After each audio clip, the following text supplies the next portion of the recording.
আমি পাপিয়া আমার আরেকটা প্রতিবেদন নিয়ে আপনাদের সামনে চলে এসেছি। বিপুল জনসমর্থন এবং ২০৮টি আসন নিয়ে যখন পশ্চিমবঙ্গ প্রথমবারের মতো বিজেপি সরকার এই পশ্চিমবঙ্গে গঠন হলো, তখন রাজনৈতিক মহলে এক তুমুল আলোড়ন সৃষ্টি হয়েছিল। এই হঠাৎ হারের পর মুখ্যমন্ত্রী মমতা বন্দ্যোপাধ্যায় পরাজয়ের দায় নিজের কাঁধে না নিয়ে বারবার কাঠগড়ায় দাঁড় করিয়েছিলেন কাকে? উনি দাঁড় করিয়েছিলেন নির্বাচন কমিশনকে, ভারতের নির্বাচন কমিশনকে। ওনাদের দিকে উনি বারবার আঙুল তুলে তিনি দাবি করেছিলেন যে এই পরাজয়ের পিছনে নির্বাচন কমিশনের পক্ষপাতিত্ব কাজ করেছে। আজকের আলোচনায় মূল বিষয়বস্তু হলো সেই নির্বাচন কমিশন। সেই নির্বাচন কমিশন হঠাৎ করে কেন ৫০০ কোটি টাকার প্রয়োজন হয়ে পড়লো, সেই বিষয়ে আজকে আলোচনা করব। কি এমন ঘটলো যে এত বড় অঙ্কের অর্থের আবশ্যকতা দেখা দিল, তা আমরা আজ বিস্তারিত বিশ্লেষণ করব। তবে তার আগে মমতা বন্দ্যোপাধ্যায় হয়তো স্বপ্নেও ভাবেননি যে নির্বাচনের ১ মাসের মধ্যেই তার নিজের হাতে গড়া একটা দল এইভাবে তাসের ঘরের মতো ভেঙে চৌচির হয়ে যাবে। দল যে এইভাবে ভালো তৃণমূল, খারাপ তৃণমূল, এই দুইভাবে বিভক্ত হয়ে যাবে, তা হয়তো তার রাজনৈতিক দূরদর্শিতাতেও ছিল না। তিনি হয়তো স্বপ্নেও ভাবেননি যে এরকম কিছু হতে পারে, এবং উনি হয়তো এটাও ভাবেননি যে উনি 2026-এ হেরে যাবেন, এটাও হয়তো উনি আশা করেননি।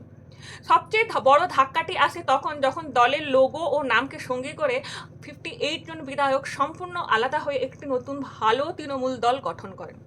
শুধু তাই নয়, তিনি আকস্মিকভাবে তার ২০ জন সাংসদ মমতার হাত ছেড়ে এনসিপিআইতেও যোগ দেন। রাজনৈতিক বিশ্লেষকরা আবার ঠাট্টা করে বলতেই পারেন, তৃণমূল নেত্রীর ওপর দিয়ে এখন হয়তো আক্ষরিক অর্থেই রাহুর দশা চলছে, আর সেই কারণেই হয়তো তিনি নিজের দলের এই ভাঙন আগের থেকেই আঁচ করতে পারেননি। এবারে এই উদ্ধব ঠাকুরের শিবসেনা তো আগেই দুভাগ হয়ে গেছে। অর্ধেক শিবসেনা নিয়ে উদ্ধব ঠাকুরের কোনো মতে চলছিল, কিন্তু এখন তাও নেই। উদ্ধব ঠাকুরের দলে ৯ জন সাংসদ এবং ২০ জন বিধায়ক ছিলেন। এর মধ্যে থেকে সম্প্রতি উদ্ধব শিবিরের ৬ জন সাংসদ একনাথ শিন্ডের শিবসেনায় যোগ দিয়েছেন, যার ফলে উদ্ধবের কাছে মাত্র ৩ জন সাংসদ অবশিষ্ট আছেন। এর মধ্যেই আবার একজনের মন পরিবর্তনেরও খবর পাওয়া যাচ্ছে। এছাড়া ২০ জন বিধায়কের মধ্যেও কিছুটা অসন্তোষের খবর চলছে, কারণ ৩ জন বিধায়ক উদ্ধবের বৈঠকে উপস্থিত হননি। মানে উদ্ধব ঠাকুর যে সভা করেছিলেন সেখানে ৩ জন বিধায়ক ওখানে উপস্থিত হননি। অর্থাৎ উদ্ধবের সাথে দ্বিতীয়বারের খেলা হতে চলেছে, এবং তিনি আবার অসহায় হয়ে তাকিয়ে থাকবেন, কিছুই করতে পারবেন না, এমন পরিস্থিতিও দেখা যাচ্ছে। উদ্ধবের রাজনীতির যে দশা ৪ বছর আগে অর্থাৎ ২০২২ সালে হয়েছিল, সেই একই জিনিস এখন মমতা বন্দ্যোপাধ্যায়ের সাথেও ঘটেছে।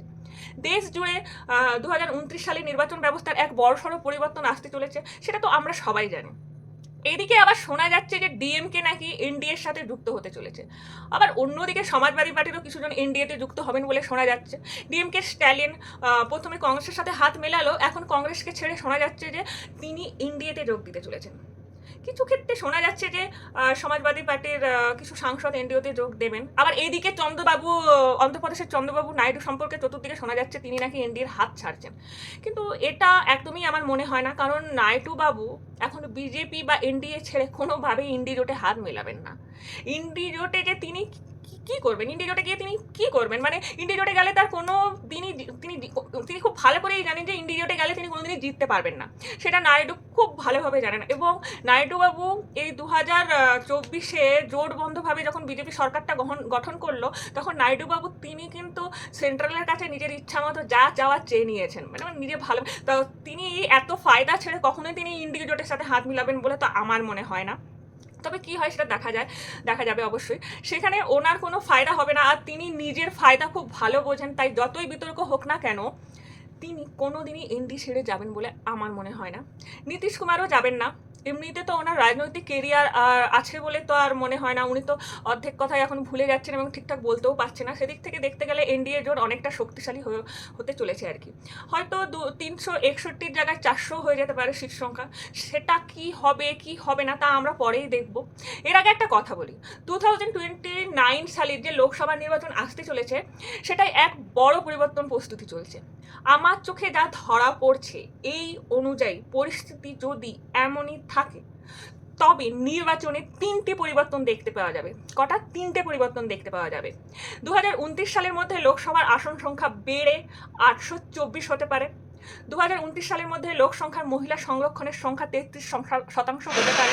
আর ৩ নম্বর, 2029 সালে ১ ওয়ান নেশন এবং ওয়ান ইলেকশন, এক দেশ এক নির্বাচনের কথা আবারও চালু হতে পারে। এই আবারও কথাটি আমি কেন বলছি, কারণ এই এক নির্বাচন ব্যবস্থা দেশে এক টানা 17 বছর ধরে চলেছিল। একদম ঠিক শুনছেন, 17 বছর ধরে চলেছিল। কংগ্রেসের সময় 17 বছর ধরে এই এক দেশ এক নির্বাচন চলেছিল। 1952 সালে দেশে যখন সংবিধান কার্যকর হয়, তারপর থেকে টানা 17 বছর দেশে এক দেশ এক নির্বাচনের ব্যবস্থা বজায় ছিল। তারপর হঠাৎ কি যে সমস্যা তৈরি হলো এবং পরিস্থিতি বিগড়াতে থাকলো আর এই ব্যবস্থাটাকে পুরোপুরি নষ্ট করেছিল, তা আশা করি সবাই জানে, আমাকে আর আলাদা করে বলতে হবে না। যদি আপনারা জানতে চান তবে আমি এর একটা আলাদা ভিডিও অবশ্যই বানাবো। কিন্তু তা সত্ত্বেও এই এক দেশ এক নির্বাচনের জন্য সবাই বিজেপিকেই দোষ দেয়, অথচ বিজেপি তো আসল দোষী না। বিজেপির আগেই কংগ্রেস 17 বছর ধরে এই প্রথা চালু রেখেছিল।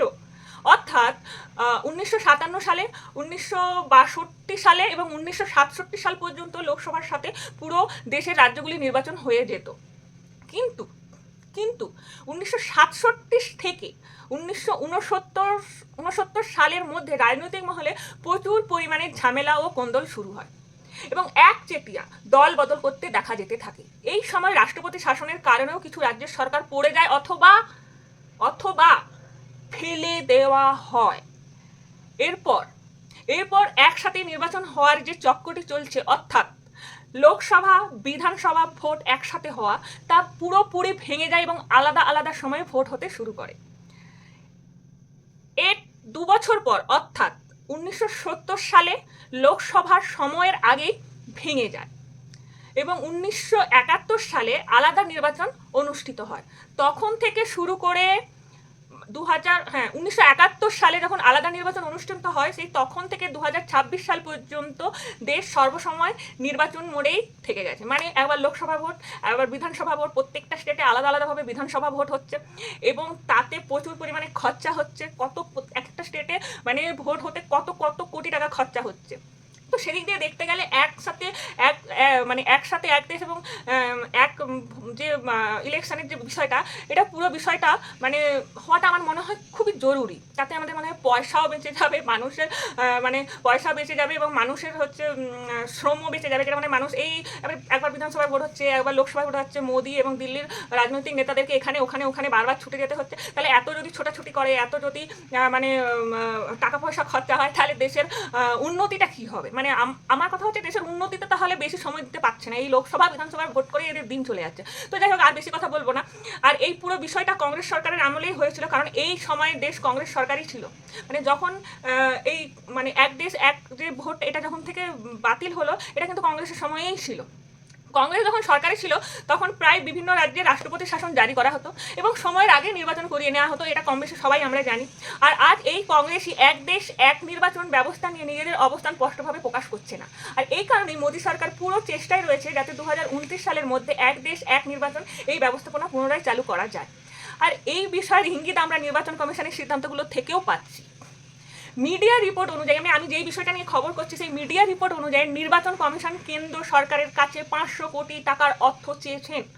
অর্থাৎ 500 কোটি টাকা সেন্ট্রালের কাছ থেকে নির্বাচন কমিশন চেয়েছেন। এখন এই টাকা কোন কাজে ব্যবহার করা হবে বলে আপনাদের মনে হয়? কমেন্ট বক্সে অবশ্যই লিখবেন। হ্যাঁ, একদম ঠিক ধরেছেন, ইভিএম কেনার জন্য। কারণ পুরনো ইভিএমগুলো আপগ্রেড করতে হবে, তাই সেই টাকা সেখানে লাগানো হবে। কোনো পোলিং স্টেশনে 1200-এর বেশি ভোটার থাকবে না, দাঁড়িয়ে অপেক্ষা করতে না হয় এবং পোলিং স্টেশনে শান্তিতে ও সুরক্ষায় কোনো রকম ভিড় বা হুড়হুড়িয়ে সৃষ্টি না হয়। তারপরে এই যে মারপিট দাঙ্গা চতুর্দিকে এত হয়, সে তো আমরা পশ্চিমবাংলার মানুষ ভালো করেই জানি, আর কেউ জানুক আর না জানুক। তো সেই জন্যই এই সিদ্ধান্ত নেওয়া হয়েছে। এর ফলে প্রতিটি বুথে কম মানুষের প্রয়োজন হবে এবং ভোট প্রক্রিয়া আরও সহজ হবে। এবার নির্বাচন কমিশন এই প্রস্তুতিকে এক দেশ এক নির্বাচনের সাথে যুক্ত করে কেন দেখা হচ্ছে সেটিও বুঝে নেওয়া যাক। 2029 সাল আসতে আসতে যদি এক দেশ এক নির্বাচন এই চিত্রটি পরিষ্কার হয়ে যায়, তবে হঠাৎ করে পুরো দেশ একসাথে নির্বাচন করাতে হবে। আর এই নির্বাচন কমিশনের পক্ষে সেটা সহজ হবে না, কারণ এই ব্যবস্থায় লোকসভা এবং বিধানসভা নির্বাচন একসাথে করানোর জন্য নির্বাচন কমিশনের কাছে প্রয়োজন হবে 48 লাখ ব্যালেট ইউনিট এবং 35 লাখ কন্ট্রোল ইউনিট এবং 34 লাখ ভিভিপ্যাট। এতে খরচা হবে প্রায় 5,300 কোটি টাকা। হয়তো এই বিষয়টিকে মাথায় রেখেই নির্বাচন কমিশন এখন থেকেই প্রস্তুতিতে নেমে পড়েছে। যদি এক দেশ এক নির্বাচন হয় তবে নির্বাচন কমিশনের কাছে যেন মেশিনের কোনো কমতি না থাকে। তো আমরা বুঝে নিলাম যে কেন নির্বাচন কমিশন 2027-এর মধ্যে 500 কোটি টাকার ডিমান্ড করেছে। কারণ কিনা হঠাৎ করে যদি এখন ভোট হবে বলে 2029-এ বিধানসভা লোকসভা ভোট হবে বলে ডিক্লেয়ার হয়ে যায়, তাহলে কিন্তু নির্বাচন কমিশনের পক্ষে এটা চাপের হয়ে যাবে। এমন যেন না হয় যে তারা হাত তুলে দিয়ে বলবে ভাই আমাদের কাছে তো মেশিন নেই, আমরা কিভাবে ভোট করাবো। সেরকম পরিস্থিতি যাতে না তৈরি হয়, তাই জন্যই বোধহয় আগের থেকে ইভিএম এবং সব কিছু একটা অ্যারেঞ্জমেন্ট করে রাখার চেষ্টা করা হচ্ছে। মানে যে ব্যয় বিভাগ রয়েছে তারা পুরো হিসাব নিকাশ তৈরি করে নির্বাচন কমিশনের জন্য প্রায় 512 কোটি টাকার ক্রয়ের অনুমোদন নিয়ে দিয়েছেন সেন্ট্রালের কাছে। আর এর পরে নির্বাচন কমিশন কেন্দ্রের কাছে প্রায় 500 কোটি টাকা দাবি করেছে।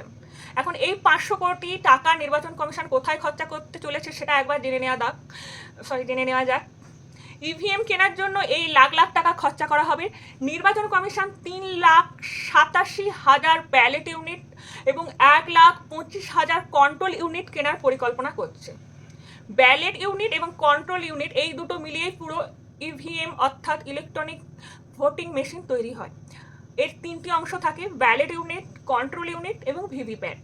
এখানে এক একটি ব্যালেট ইউনিটের দাম প্রায় 8,577 টাকা করে বলা হয়েছে এবং এক একটি কন্ট্রোল ইউনিটের দাম প্রায় 9,737 টাকা করে বলা হয়েছে। তো 2024 সালে কেনা মেশিনের তুলনায় এই দাম হয়তো কিছুটা কম। বর্তমানে নির্বাচন কমিশনের কাছে প্রায় 30.77 লাখ ব্যালেট ইউনিট এবং 22.14 লাখ কন্ট্রোল ইউনিট এবং প্রায় 24 লাখ ভিভিপ্যাট মেশিন রয়েছে। তবে এর মধ্যে একটি বড় অংশই 2013 এবং 2014 সাল থেকে ব্যবহৃত হচ্ছে। এটি এক একটি ইভিএমের গড় আয়ু প্রায় 15 বছর হওয়ার। 2029 সালের মধ্যে এই অনেকগুলো সরিয়ে ফেলতে হবে। আগে একটি পোলিং বুথে সর্বোচ্চ 1500 ভোটার থাকতে পারত, যা এখন কমিয়ে 1200 করা হয়েছে। এর ফলে ভোটাররা আরও সুবিধাজনকভাবে ভোট দিতে পারবেন ঠিকই, তবে এর জন্য পোলিং বুথেরও সংখ্যা অনেক বাড়াতে হবে আর কি। 2024 সালে যেখানে প্রায় 10.5 লাখ পোলিং বুথ ছিল, সেখানে 2029 সালে তা বেড়ে 15.5 লাখ হতে পারে। পুরনো মেশিনগুলো বাদ দেওয়ার পর বুথ বাড়ার কারণে নির্বাচন কমিশনের কাছে প্রায় 3,57,000 ব্যালেট ইউনিট এবং 1,25,000 কন্ট্রোল ইউনিটের ঘাটতি দেখা দিতে পারে। তাই 2029 সালে লোকসভা ও রাজ্যগুলির বিধানসভা নির্বাচনের যাতে কোনো রকম সমস্যা না হয়, সেই জন্যই এখন থেকেই নির্বাচন পরিকাঠামো জোরদার করার কাজ শুরু হয়েছে। আশা করা হচ্ছে যে 2027 সালের মার্চের মধ্যে নতুন মেশিনের সাপ্লাই এবং কোয়ালিটি চেকের কাজ সম্পূর্ণ হয়ে যাবে। তাহলে ক্লিয়ার হলো যে কেন নির্বাচন কমিশন 5,000 কোটি টাকা দাবি রেখেছেন সেন্ট্রালের কাছে। এবং এর থেকে এটাও একটা ক্লিয়ারিটি পাওয়া গেল যে আমরা যে এক ভোট এবং এক নেশন এবং এক ইলেকশনের কথা আমরা যে বলছি, ওয়ান ইলেকশন এবং ওয়ান নেশনের কথা বলছি, সেটাও হয়তো কার্যকর হতে চলছে বলে আমাদের মনে হচ্ছে। তো আজকের মতো আমি এখানেই শেষ করছি। নেক্সট ভিডিও জন্য কালকে আবার নেক্সট ভিডিও আনবো। তো নমস্কার।